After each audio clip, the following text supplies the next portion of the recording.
Hi guys, welcome to Ricky and Cherry family vlogs. మన ఛానల్లో అయితే ఇవాళ ఒక కొత్త వంటకంతో మీ ముందుకైతే వచ్చేసాను. మళ్ళీ ఇవాళ ఏం రెసిపీ చేస్తున్నానంటే ఆలు కుర్మా అనమాట. ఆలు అలానే ఇంకా బఠానీ గ్రీన్ పీస్ అనమాట. వీటితో కర్రీ కుర్మా ఎలా చేయాలో చూపిస్తాను, చూడండి. ఇంకా నేను చూపించేవన్నీ వరుసగా అలా ప్రిపేర్ చేసుకోండి గైస్, అర్థమైందా? ఫస్ట్ ప్యాన్ తీసుకొని నూనె వేసి దాంట్లో దాల్చిన చెక్క, లవంగాలు, మిరియాలు, బిర్యానీ ఆకు వేసి కొంచెం మిక్స్ చేసుకోవాలి. తర్వాత ఆనియన్స్, పచ్చిమిర్చి, కరివేపాకు, కొత్తిమీర వేసి మిక్స్ చేసుకోవాలన్నమాట. అవి కొంచెం ఫ్రై అయిన తర్వాత టమాటా ముక్కల్ని పొడవుగా అయిన పర్వాలేదు, కొంచెం పెద్దగా అయిన పర్లేదు, కట్ చేసి వేసేసుకొని అవి కొంచెం మగ్గిన తర్వాత పసుపు వేసేసుకోవాలన్నమాట. మంచిగా మొత్తం మిక్స్ చేసుకోవాలి, మిక్స్ చేసుకోవాలన్నమాట. అలా చేసుకున్న తర్వాత అవి తీసి మిక్సీ జార్లో వేసుకొని అవి కొంచెం చల్లగా అయిన తర్వాత మళ్ళీ ఇంకా మిక్సీ చేసుకోవాలి. మళ్ళీ అదే ప్యాన్ పెట్టి ఆ ప్యాన్లో మళ్ళీ బిర్యానీ ఆపేసి కొంచెం జీలకర్ర వేసుకోవాలన్నమాట.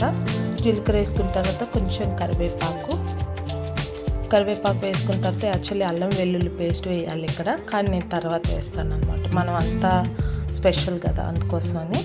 ఇప్పుడైతే మనం పేస్ట్ చేసుకున్న టమాటా, ఆనియన్ ఏదైతే ఉందో ఆ పేస్ట్ని మొత్తం వేసేసుకొని మంచిగా మిక్స్ చేసుకోవాలన్నమాట. అది ఒక 5 నిమిషాలు మగ్గబెట్టాలి, ఆయిల్ మొత్తం పైకి తేలే వరకు. మగ్గిన తర్వాత ఇప్పుడు చూడండి, ఆయిల్ మొత్తం పైకి తేలింది కదా. ఇప్పుడు మనం ఇందాక మర్చిపోయాను కదా అల్లం వెల్లుల్లి పేస్ట్, అది ఇప్పుడు వేస్తున్నాను అనమాట. మీరు మాత్రం ముందే వేసుకోండి, నాలాగే వెనకేయకండి. ఎందుకంటే టాలెంటెడ్ పర్సన్స్ మాత్రమే అలా మర్చిపోయి వేస్తారు, అందులో నేను ఒకదాన్ని. ఇప్పుడు అయితే పసుపు వేసుకుందాం మనం. పసుపు అలాగే కొంచెం ధనియా పొడి, గరం మసాలా, తర్వాత కారం వేసుకొని మంచిగా మిక్స్ చేసుకోవాలన్నమాట. మిక్స్ చేసుకొని మళ్ళీ ఒక 5 నిమిషాలు మొత్తం మంచిగా మగ్గనిచ్చిన తర్వాత ఆ కారం పచ్చి స్మెల్ అనేది పోవాలి, మంచిగా మగ్గాలన్నమాట. మగ్గిన తర్వాత ఆల్రెడీ నేను ఆలుని ఉడకబెట్టుకున్నాను. ఆ ఉడకబెట్టుకున్న ఆలుని పైన పీల్ తీసేసి రెడీగా పెట్టుకోవాలి, కట్ చేసుకొని. అలానే సాల్ట్ కూడా వేసుకోవాలన్నమాట మనకు టేస్ట్కి తగినంత. ఇప్పుడు కొంచెం వాటర్ పోసేసుకుంటున్నాను నేను.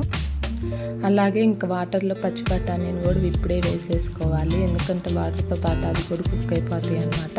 ఇంకా మనం బాయిల్ చేసుకున్న ఆలుని మంచిగా కట్ చేసుకొని దీంట్లో కూడా వేసేసుకోవాలి. ఒక 10 మినిట్స్ అయితే మంచిగా కుక్ అవనిస్తే ఎమ్మీగా రెడీ అయిపోతుంది అన్నమాట ఆలు కుర్మా.